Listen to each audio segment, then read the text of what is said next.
बात अब लोकसभा चुनाव से पहले एक्शन में कांग्रेस की करते हैं। सूत्रों के हवाले से बड़ी खबर है कि कांग्रेस की बैठक में बड़ा फैसला, भीतरघातियों के खिलाफ बड़ा एक्शन होगा।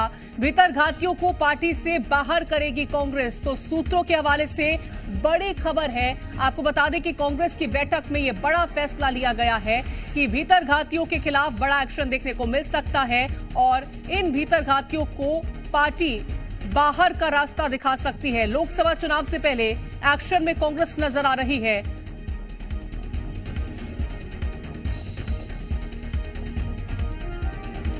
और कांग्रेस में मैराथन बैठकों का दौर जारी है।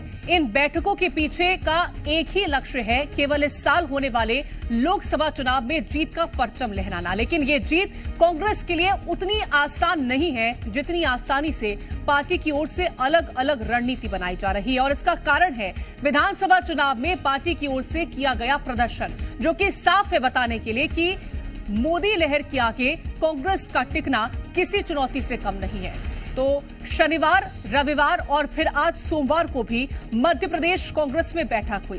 कई मुद्दों पर मंथन हुआ और फिर कांग्रेस की ओर से बनाए जा रहे रोड मैप पर 1-to-1 चर्चा भी की गई है। आज भी ये बैठक कई मायनों में खास रही। पहला तो ये कि बैठक में पूर्व कांग्रेस प्रदेश अध्यक्ष कमलनाथ शामिल हुए, तो वहीं दूसरी ओर बात ये रही है कि बैठक में लोकसभा चुनाव के लिए तय की गई रणनीति पर फाइनल मोहर लगाते हुए रणनीति तैयार की गई है। आज इस बैठक में पीसीसी चीफ जीतू पटवारी, कमलनाथ, दिग्विजय सिंह, गोविंद सिंह समेत कमेटी के सदस्य मौजूद रहे। तो चलिए अब आपको बैठक से जुड़ी कुछ बड़ी बातें भी हम बता देते हैं। दरअसल आज 2 बैठकें आयोजित की गई।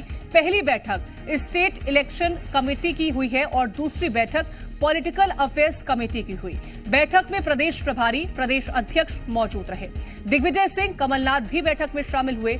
लोकसभा चुनाव को लेकर के इस दौरान बैठक में रणनीति बनाई गई और कई अहम मुद्दों पर बैठक में मंथन भी किया गया। वहीं भारत जोड़ो न्याय यात्रा पर भी इस दौरान चर्चा की गई है। तो एक तरफ कांग्रेस की ओर से लोकसभा चुनाव की तैयारियों को लेकर के रणनीति बनाई जा रही है, संगठन को मजबूत करने की कवायद जारी है, तो वहीं दूसरी ओर बीजेपी इस पर तंज कसती नजर आई है। कांग्रेस की मैराथन बैठकों पर बीजेपी का क्या कुछ कहना है, वो सुनिएगा।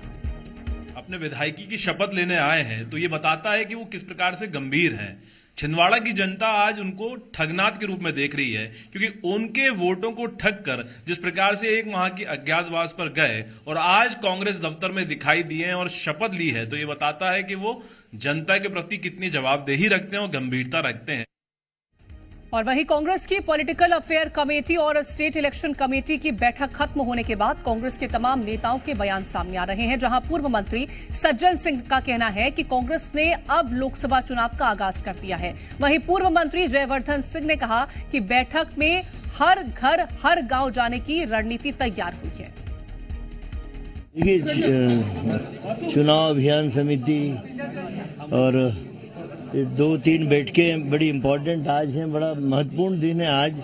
ये मान के चलिए कि कांग्रेस ने लोकसभा चुनाव का आगाज कर दिया है और मध्य प्रदेश के सारे महत्वपूर्ण व्यक्ति जिनका राजनीतिक अनुभव है और साथ में नौजवान पीढ़ी, वो सबका मिश्रण करके जो समिति बनी है, आज बहुत सारी बातें हुई।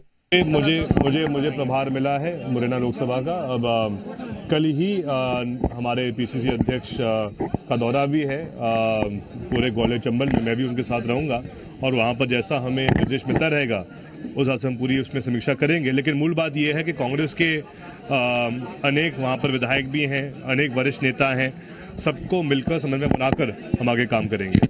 और ज्यादा जानकारी के साथ संवाददाता आकाश द्विवेदी जुड़ गए हैं। आकाश, 2 महत्वपूर्ण चीजें हैं। एक तरफ खबर ये आ रही है कि लोकसभा चुनाव से पहले जो भीतरघात करने वाले हैं, भीतरघातियों को पार्टी बाहर का रास्ता दिखा सकती है कांग्रेस की तरफ से, और दूसरा ये कि पॉलिटिकल अफेयर कमेटी की बैठक हुई है, स्टेट इलेक्शन कमीशन कमेटी की बैठक हुई है। ये बैठक कितनी महत्वपूर्ण है आने वाले वक्त के लिए और क्या इस दौरान चर्चा की गई?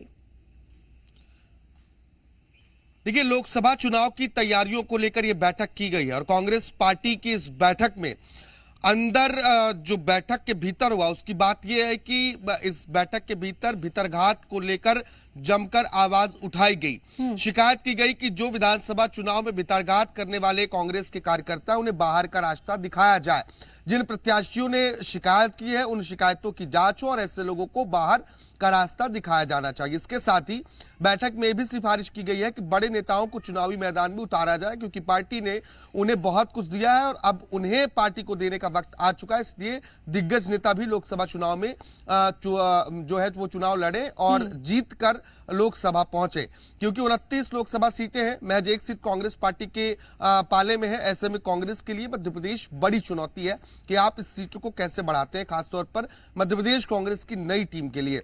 दो बड़ी बैठकें हुई हैं, एक पॉलिटिकल अफेयर कमेटी की बैठक हुई है, दूसरी बैठक स्टेट इलेक्शन कमेटी की हुई है। दोनों कमेटियां हाल ही में गठित की गई हैं और लोकसभा चुनाव के लिहाज से ही गठित की गई हैं। इस बैठक के बाद पूर्व मंत्री सज्जन सिंह वर्मा जो बात कह रहे हैं, क्योंकि वो समिति के सदस्य हैं, उनका दावा यह है कि फरवरी तक 100% जो टिकट है वो डिक्लेयर हो जाएंगे। इसके पीछे ये मानना है कि प्रत्याशियों का ज्यादा वक्त मिलेगा और वो अच्छे से अपने क्षेत्र में प्रचार प्रसार कर पाएंगे। सिर्फ उन्हीं प्रत्याशियों को टिकट दिया जाएगा जो जिताऊ होंगे। हालांकि ये दावा पहले भी था विधानसभा चुनाव में, लेकिन ये दावे फेल हुए। अब लोकसभा चुनाव को लेकर जो रणनीतियां तैयार की गई हैं उसमें क्षेत्रवार जो है वो प्रभार दिए जाएंगे।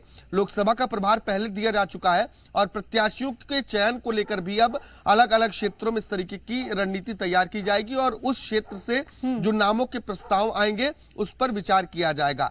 सज्जन सिंह वर्मा ने एक बात और कही है कि कोशिश ये होगी कि स्क्रीनिंग कमेटी भोपाल आए और यहीं आने के बाद लोकसभा के प्रत्याशी जो है उनके नाम तय किए जाए। अब हालांकि देखना ये होगा कि जो रणनीति आज बनी है उस पर अमल कितना होता है, क्योंकि बिल्कुल आकाश, जिस तरह से आपने इस बात का जिक्र किया कि जो जिताऊ कैंडिडेट हैं उनको मौका देगी और इस बार पहले ही नाम घोषित कर सकती है, ये वैसी ही रणनीति नजर आ रही है जो कि हमने विधानसभा चुनाव के दौरान बीजेपी को करते देखा था। बीजेपी ये कहती नजर आती थी कि जो जिताऊ कैंडिडेट होगा हम उसको कहते चुनाव में उतारेंगे और बीजेपी की तरफ से पहले ही अपने प्रत्याशियों के नामों का ऐलान कर दिया जाता है। तो ये माना जा रहा है कि उसी कहीं ना कहीं थीम पर अब कांग्रेस चलती दिखाई दे रही है। देखिए, ये बात तो कांग्रेस पार्टी भी कह रही थी कि हम जिताऊ प्रत्याशी को टिकट देंगे, जो जीतने वाला प्रत्याशी होगा उसे ही टिकट मिलेगा।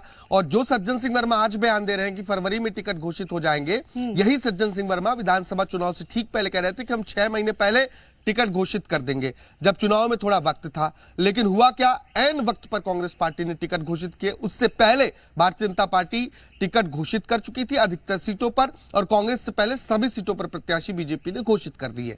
अब फिर से वही दावा है कि हम फरवरी तक टिकट डिक्लेयर कर देंगे, लेकिन इन दावों में दम कितना है ये देखना होगा, क्योंकि विधानसभा चुनाव में जितने दावे थे वो दावे कहीं हकीकत में नजर नहीं आए। तो क्या बीजेपी की तर्ज पर पार्टी पहले प्रत्याशी घोषित करेगी या नहीं?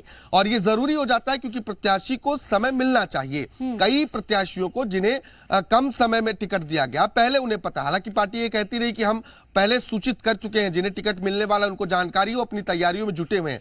लेकिन जो टिकट घोषित होने के बाद इंपैक्ट होता है पब्लिक के बीच में, वो अलग होता है।